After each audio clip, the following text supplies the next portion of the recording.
मित्रों नमः संस्कृताय।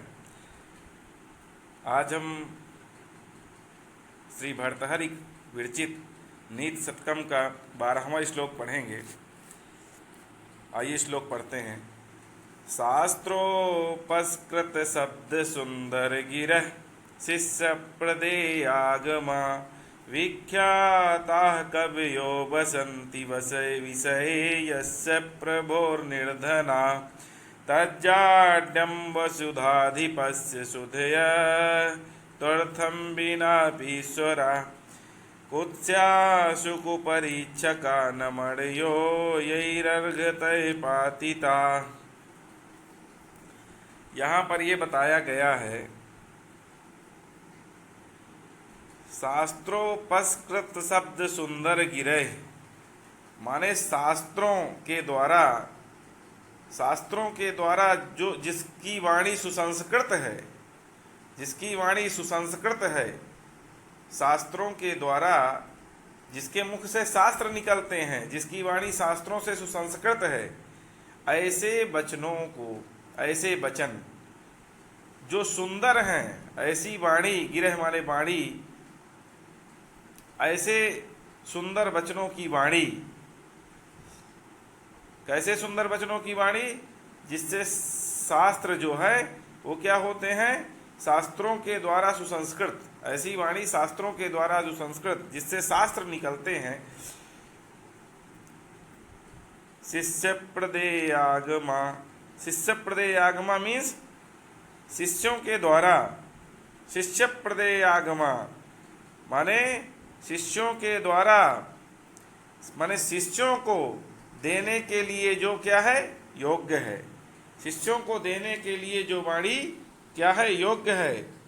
मतलब कहें यदि कि जिनका ज्ञान शिष्य मंडली में वितरण करने योग्य है, जिनका ज्ञान जो है शिष्यों को देने के लिए योग्य है।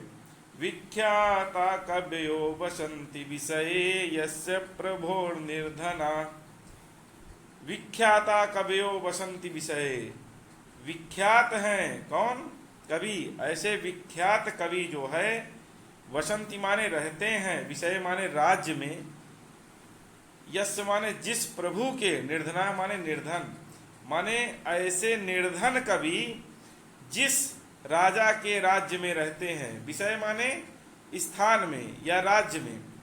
तो यहाँ राजा के प्रभो शब्द आया है, इसलिए राजा का तो राज्य होता है, इसलिए यहाँ पर विषय से राज्य का तात्पर्य है। तो जिस राजा के राज्य में, जिस स्वामी के राज्य में निर्धन और विख्यात कवि निवास करते हैं, और वो कैसे कवि हैं? जिन शास्त्रोपस्कृत शब्द सुंदर गिरह, शास्त्र से, जिनके मुख से शास्त्र से सुसंस्कृत हैं, माने जिनके मुख से शास्त्र निकलते हैं, ऐसी वाणी जो है, ऐसी सुंदर वाणी जिनकी है, ऐसे सुंदर वचन रूपी वाणी जिनकी है, माने ऐसे सुंदर वचन जिनके निकलते हैं। शिष्य प्रदेयागमा, और शिष्य प्रदेयागमा मीन्स जो शिष्यों को प्रदान करने योग्य है, जो शिष्यों को प्रदान करने योग्य है, माने जिस शिष्यों को प्रदान की जाती है। तज्जाड्यं वसुधाधिपस्य सुधय त्वर्थं विनापीश्वरा। तज्जाड्यम, वह कौन है? जाड्यम। जाड्यम का तात्पर्य यहाँ पर मूर्ख से है। वह मूर्ख है। कौन मूर्ख है? वसुधाधिपस्य माने वह राजा मूर्ख है। वसुधा माने पृथ्वी का अधिपति, माने जो स्वामी है, वह राजा मूर्ख है। और सुधेय जो विद्वान है, वो क्या है? विनापीश्वरा। विद्वान जो है, तू माने तो, अर्थम माने अर्थ के, बिना माने बिना, बिनापि माने अर्थ के बिना भी, ईश्वराः माने समर्थ हैं, ऐश्वर्यशाली हैं। विद्वान जो है बिना धन के भी ऐश्वर्यशाली हैं। तो ऐसे में क्या कहा जा सकता है? कुत्स्या शुकुपरीक्षका न मणयो यैरर्घतय पातिता। मतलब कुत्स्या स्युः, तो स्युः जो है यहाँ पर बहुवचन का रूप है। तो कुत्स्याः माने निंदित होना चाहिए उनको। किनको? कुपरीक्षका, उन कुपरीक्षक को की निंदा होनी चाहिए। न मणयो, मणि की नहीं, मणि की निंदा नहीं होनी चाहिए। यही अर्घतः पातिता, जिसका अर्घतः माने मूल्य, पातितः माने गिरा दिया गया है, जिनका कम मूल्य बताया जा रहा है, जिसका मूल्य कम बताया जा रहा है, जिस मणि का मूल्य कम बताया जा रहा है, उसमें जो परीक्षक है वो कुपरीक्षक है, और वो जो है जो कुपरीक्षक है उसी की निंदा होनी चाहिए, ना कि मणि की निंदा होनी चाहिए। अब यदि इसका हिंदी अर्थ हम देखें तो यह कहा जा सकता है कि यह तो उस राजा की मूर्खता है जिसके राज्य में ऐसे प्रसिद्ध जो है कवि धनहीन रहकर निवास करते हैं, निर्धन होकर निवास करते हैं, जिसकी वाणी परम मनोहर और शास्त्रों के ज्ञान द्वारा परिष्कृत है,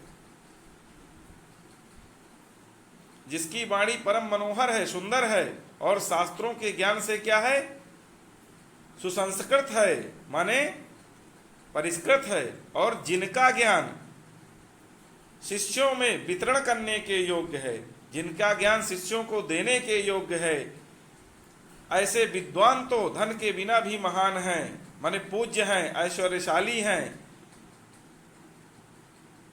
ऐसे जो विद्वान होते हैं वो धन के बिना भी ईश्वराह माने समर्थवान हैं, क्योंकि क्या है, मणि जो है वह कुत्सित नहीं होती, वह खराब नहीं होती। कुत्सित वे हैं जो मणि जैसे रत्न का मूल्य जो है कम कर देते हैं, उसको मणि को पहचान नहीं पाते और उसका मूल्य कम कर देते हैं। ऐसे लोगों की, ऐसे कुपरीक्षकों की कुत्स्यासु माने निंदा होनी चाहिए। तो चलिए, आपको लोगों को इसका अर्थ समझ में आ ही गया होगा। एक बार इसका थोड़ा और कुछ चीजें इसकी देख लें। शास्त्रोपस्कृत शब्द सुंदर गिरह एशाम ते बहुब्रीहि समास है इसमें। शिष्य प्रदेयामगा माने जिनका पवित्र ज्ञान शिष्यों को देने योग्य हो। शिष्य प्रदेयागमा माने जिनका जो है पवित्र ज्ञान शिष्यों को देने योग्य है। निर्धना माने धनहीन। वसुधाधिपस्य माने राजा, वसुधा माने पृथ्वी के, अधिपस्य माने जो स्वामी है, राजा। जाड्यम, जाड्यम माने जड़ता या मूर्खता। ईश्वराह माने जो ईश्वराह है माने ऐश्वर्यशाली हैं। सुधेय माने विद्वान। कुत्स्याह माने निंदनीय, ऐसे लोगों की निंदा होनी चाहिए। अच्छा, इस श्लोक में जो है विद्वान और निर्धन होने पर भी विभूषित मान होता है। इस श्लोक में जो विद्वान है वह निर्धन होने पर भी ऐश्वर्यशाली है, विभूतिमान है। अच्छा, इस कथन में जो है विरोधाभास अलंकार है। और इस श्लोक का जो अंतिम चरण है उसमें क्या है, दृष्टांत अलंकार है, और इसमें शार्दूल विक्रीडित छंद है, जिसका लक्षण है सूर्याश्वर्यमजस्ततः सगुर्वः शार्दूल विक्रीडितम्। ये इसका लक्षण है। तो चलिए, आज के लिए इतना ही। नमः संस्कृता।